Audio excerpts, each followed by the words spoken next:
I need your team's help getting a new power source to our safe zone. It'll help us expand our attack against the ice. I need a big, strong Avenger to carry the power source to our safe zone. Well, Thor is certainly big and strong, and in addition, it is his turn at the wheel, so this works out pretty well. Thor can fly exactly as fast as Tony, pretty much. His flight isn't as impressive looking, and for some reason he can also fly without the hammer, but it works pretty much the same. Now, I don't know if you would really call this an escort mission because we're technically escorting a box, but the box has a health bar and it can take damage from enemies, so I think it's close enough. This mission is also really good for demonstrating how easy it is to break the game and how the game relies on its simplicity.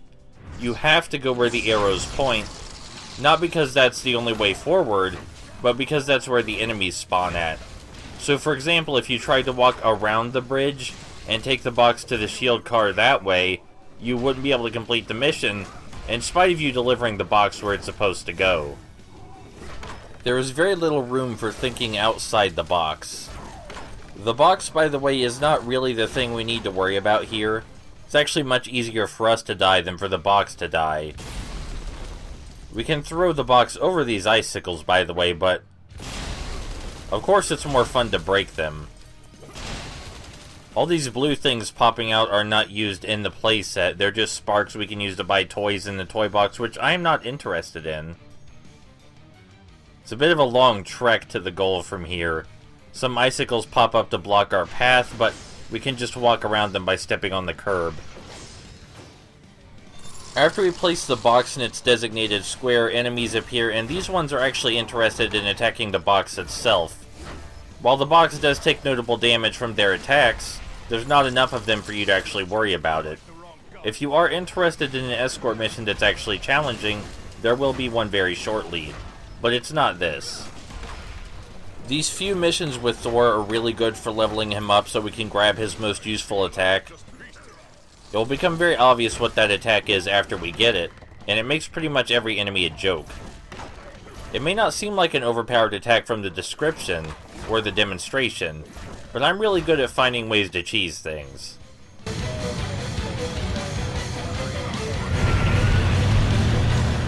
Another completely expected success. Now, back to work.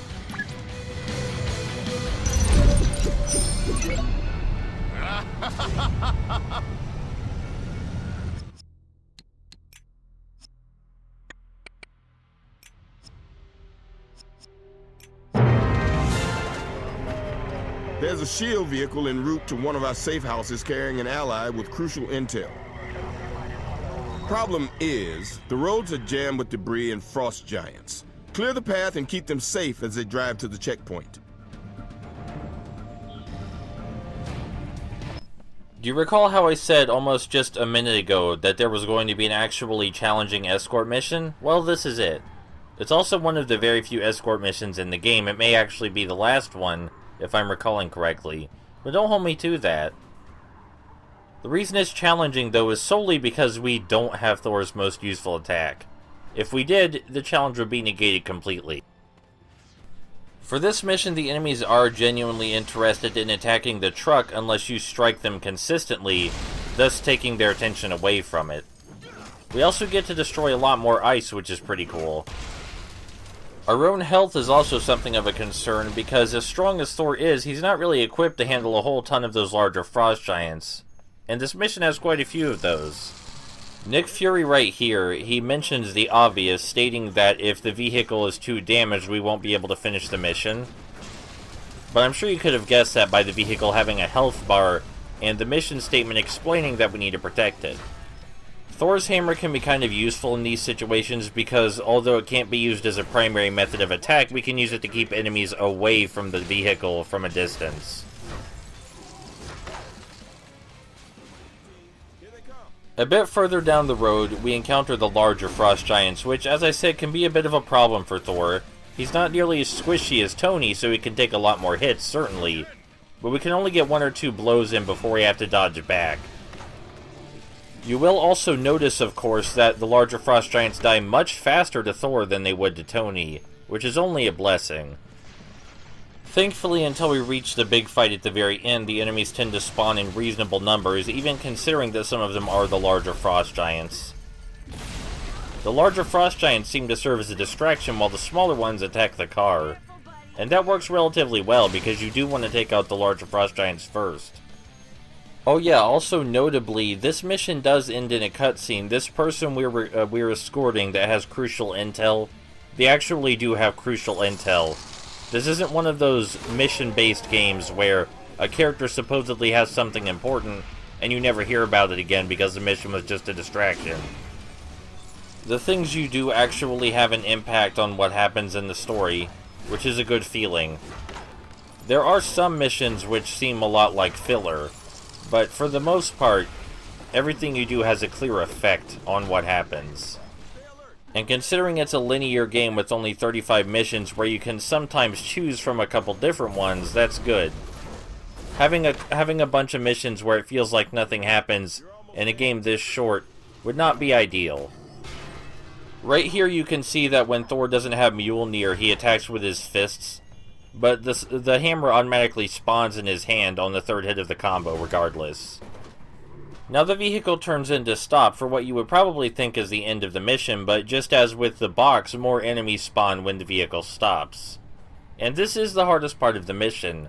A whole ton of enemies spawn all around the vehicle, and they are hell-bent on destroying it. Not to mention several of the larger frost giants. For this part of the mission, I tend to just swing wildly at everything except for the large frost giants. I still try to be careful with those. But I can tank all the hits from the smaller guys. You might notice that we're incorporating the hammer throw into our combos when fighting the larger frost giants, which causes them to stumble significantly. It's a very useful addition. The second wave after we kill these last two frost giants, this last one frost giant, isn't so bad because it just contains many of the smaller enemies. And we can destroy most of those with 3 simple hits. So we kill them pretty methodically, occasionally throwing our hammer to stop them from attacking, like this. But this is a pretty easy wave. I'd call it a breather, because the next one has another large frost giant for us. As long as we can stop that large frost giant from attacking the car, though, it should still be fine. I am glad I was able to show the large frost giants in a challenging context with Thor before we get his overpowered attack. Because after we get that, we're just going to be spamming it on them over and over. I do appreciate that this final wave has 2 large frost giants because, until this point, there was only 1 per wave.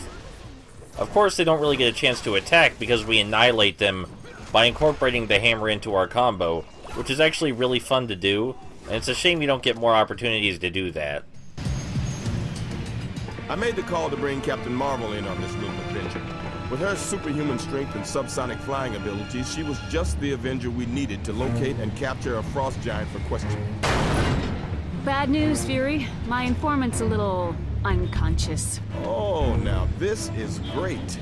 I don't suppose he told you what he was up to before he passed out suddenly. No, but he and a bunch of his buddies were headed toward the warehouse district, and he was carrying this. Ah, of course. What is it? I have no idea. I'm just trying to impress the girl. Get that thing into the safe house, and we'll analyze it. Coming right up.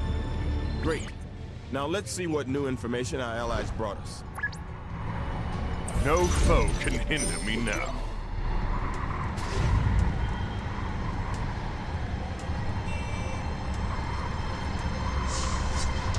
I got something that's right up your alley.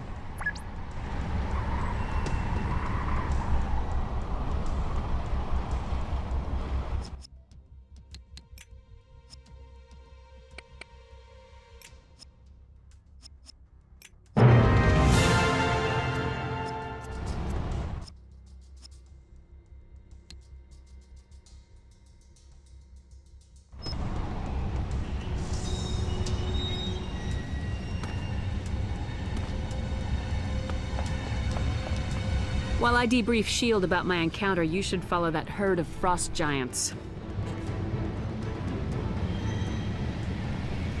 Maybe it'll reveal what Loki's really up to. Now this mission will actually lead us directly to our second dungeon of the game, as it were, which is an indoor area with a lot more story purpose than the missions outside of it. The structure is kind of like some early open-world Spider-Man games in this way, where you do a bunch of missions in the open world, and then you do some indoors, where there's a lot more combat and challenges. We got that attack, by the way, Thor's best attack, the one that completely stun-locks everybody, and deals a lot of damage in the process. It's a sure way to avoid getting hit by the larger frost giants and eliminate them with minimal effort. Which is good because the larger frost giants now have shields. Other than that, they're the same, but the shields are a bit of a hindrance. Thankfully, with our new power-up, this one, their shields are destroyed in a matter of seconds, and we can juggle them in the air with ease. But yes, I'm sure you can already see how this new attack has maximum cheesing potential because it knocks enemies in the air and deals so much damage, and you can just use it as much as you want. There's no limit. You don't have to use it in the middle of a combo or anything. Just start it up again as soon as it stops. There is a downside to this attack, though, and that it seems to make the game act weird if you use it in the wrong places. You'll see what I mean by that right after this edit.